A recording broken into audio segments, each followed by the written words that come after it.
In this exercise tutorial, I'm going to be taking you through how to do a dumbbell squat. So maybe you've been doing bodyweight squats, you're getting better at them, and now you want to introduce weight. You can do lots of different versions of dumbbell squats.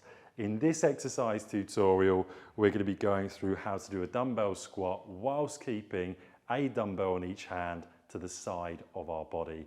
So firstly, in terms of start position, you'll notice here I've got a hip width stance and my toes are ever so slightly pointed out.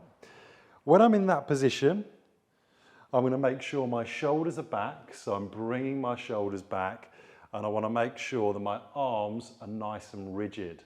So what that means is I'm not going to be bringing the dumbbells in front of my body.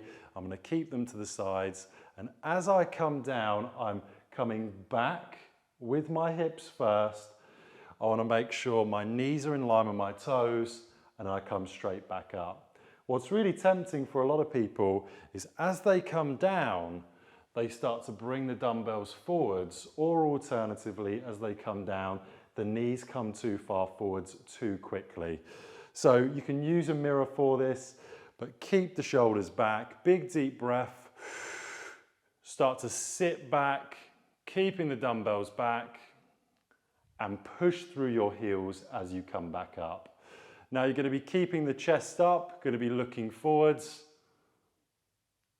and breathing out on the way up. Breathing in, coming slowly down, pushing through your heels on the way up. And so you can see that from a front-on view.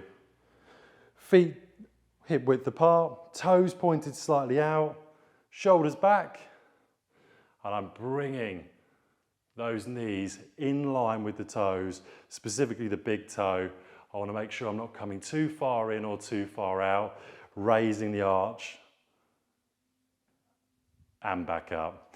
You would repeat that for your desired amount of sets and repetitions.